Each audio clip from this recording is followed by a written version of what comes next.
Welcome to Daily Devotions with Pastor Joe. I'm Pastor Joe. Today we're looking at Joshua chapter 2 about how Rahab took care of hiding the two spies from the king of Jericho and his men. So let's get started right with verse 1. It says, "And Joshua the son of Nun sent out of Shittim 2 men to spy secretly, saying, Go view the land, even Jericho. And they went and came into an harlot's house named Rahab, and lodged there. And it was told the king of Jericho, saying, Behold, there came men in hither tonight of the children of Israel to search out the country. And the king of Jericho sent unto Rahab, saying, Bring forth the men that are come to thee, which are entered into thine house, for they be come to search out all the country. And the woman took the 2 men and hid them, and said thus, There came men unto me, but I wist not whence they were.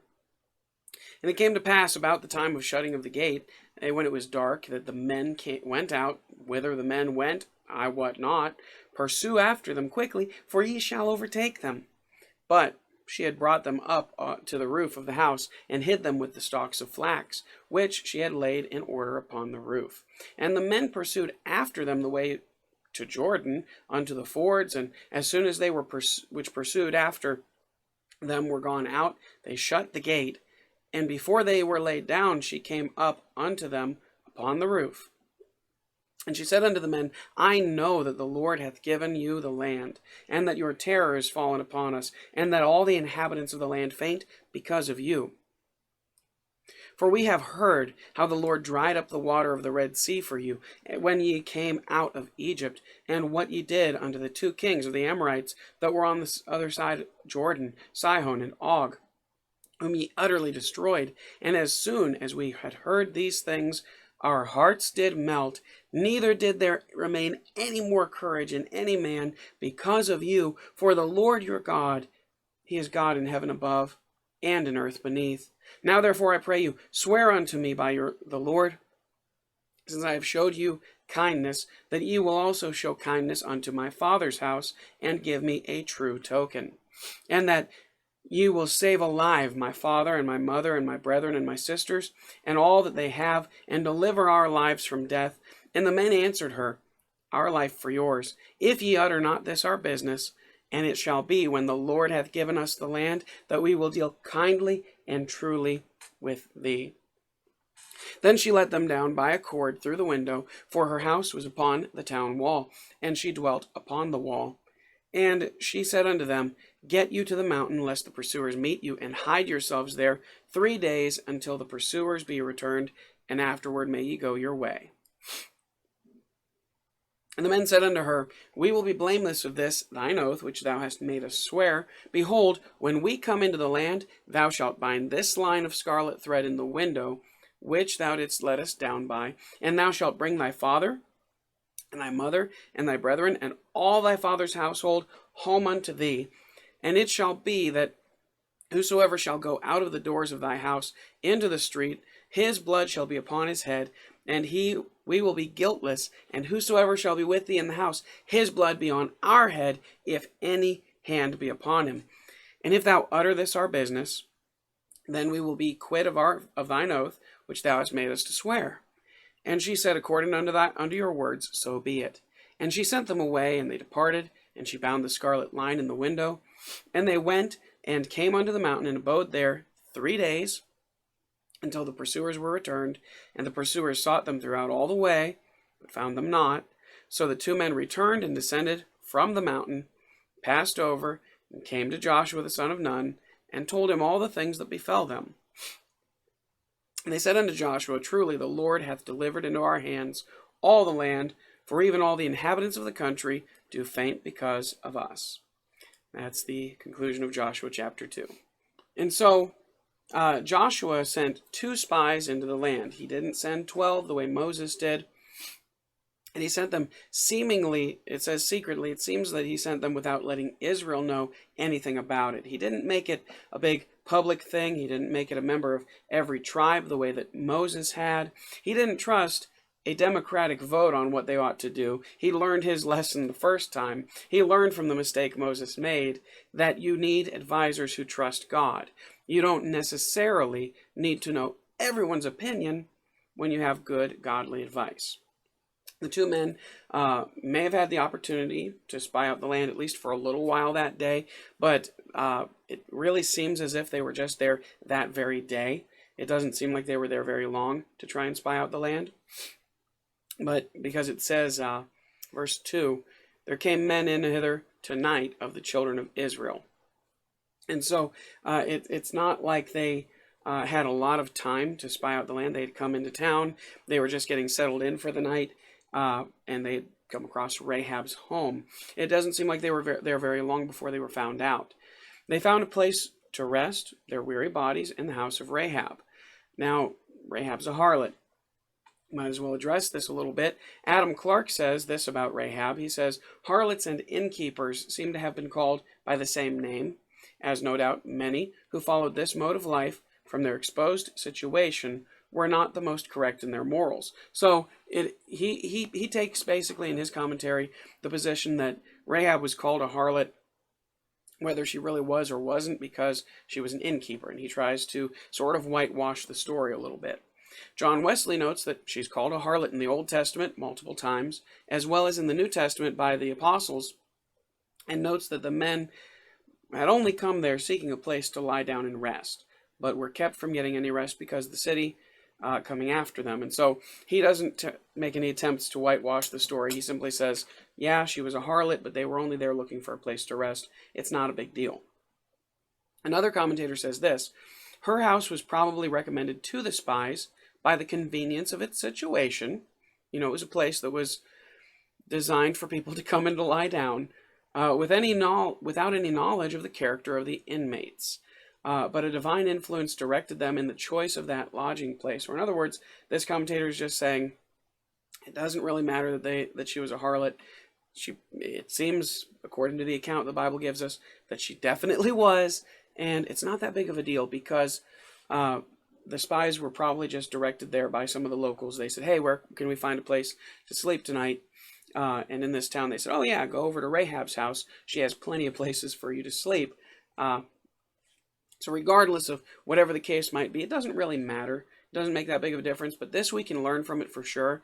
God knew what he was doing here in the case of choosing Rahab. And he used her in this exact situation for his glory and for a purpose that we wouldn't have chosen Rahab for. Now, while they were there, someone informed the king of Jericho that they saw some spies in the land. Perhaps the same person that directed them to Rahab's house said, hey, I know what they're here for. They're not our people. They're those Israelites. I'm telling the king. And it seems like, but it does seem like they knew where to find them. Maybe Rahab's house was just a common place for the strangers and visitors to find rest, but or maybe it was the same person who directed them there. Who knows? But they went to Rahab's house. The king knew that they'd come to Rahab's house. And Rahab didn't want to betray these men. Now, probably, in my opinion, she was afraid of God, the God of Israel. And she knew that this would be her only hope of escaping the wrath that was going to come when judgment fell on the city. And so she hid them. It says that the woman took the men and hid them in verse 4. And she said thus. And then in verse 6 it explains she brought them to the roof and hid them in the stalks of flax.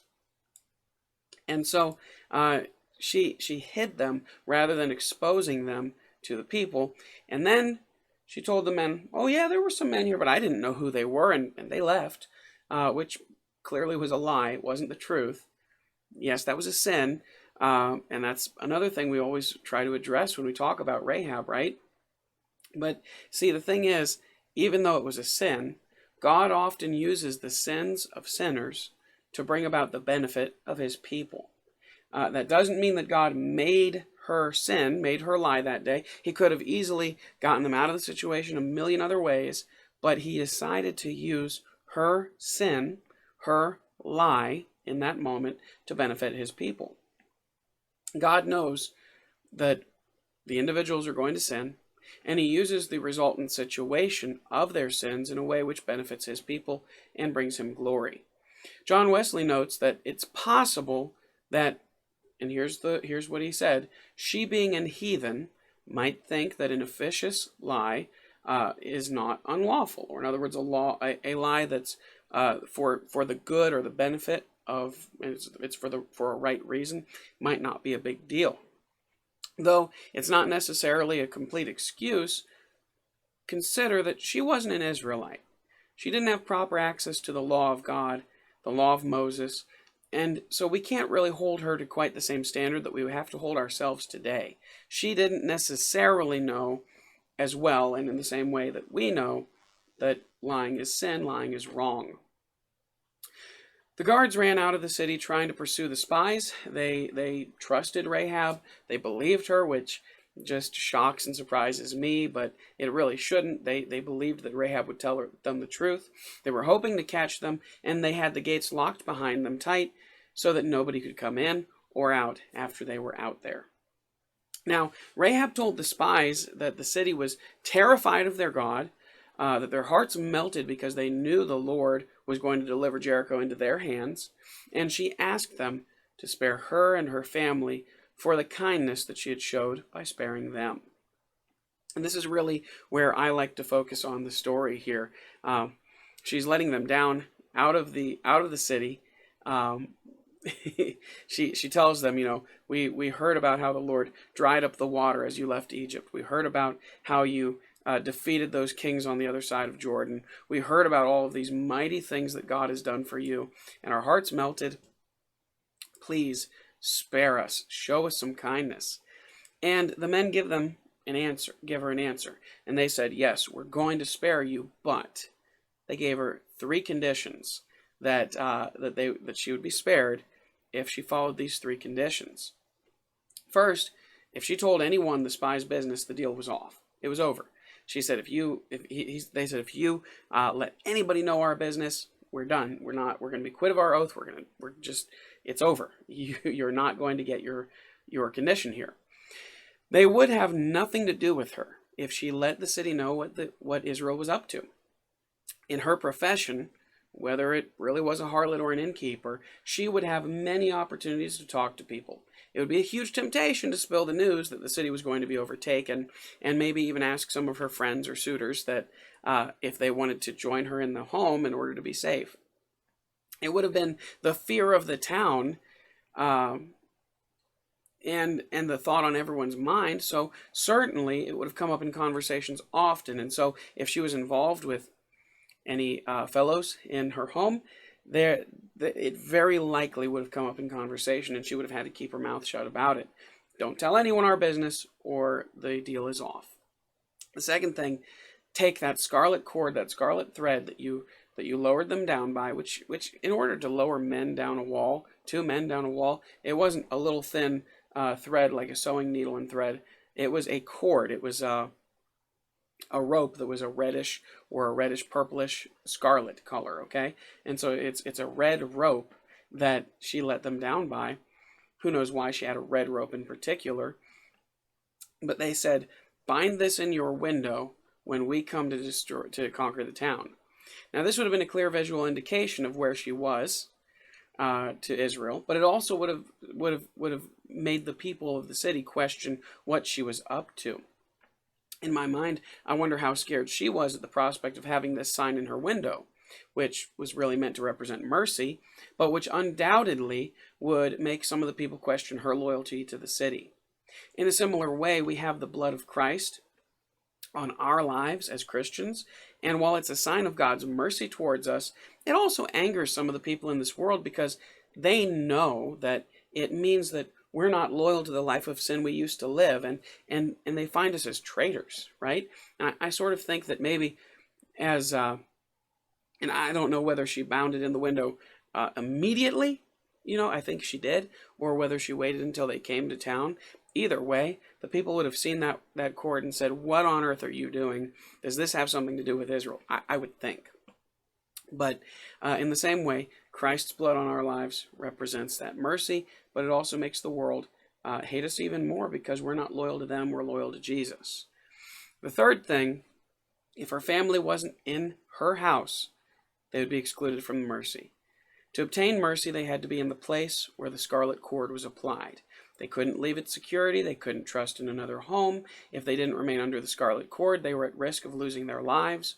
For us, We must personally have the blood of Christ applied to our lives, and we must remain under the blood if we want to be safe from the eternal death which is the result of sin. So the men hid in the hills for 3 days. They returned to Joshua after the guards stopped chasing after them, ceased to chase them. And they told Joshua that they were certain that God delivered Jericho into their hands because the inhabitants were fainting with fear of the children of Israel and their God. And this is an awesome account of the events which encourages my heart, and I hope it encourages yours. God knows what he's doing. And even when sinners seem to be getting all of the things they want, know this, that God will use the situation for his glory, for your benefit, and for their ultimate defeat. So be encouraged today that God is still on the throne and working today as well as he was back in Joshua's day. Remember, if you have any prayer requests or testimonies that you would like to share, you can do that in the comment section below this video.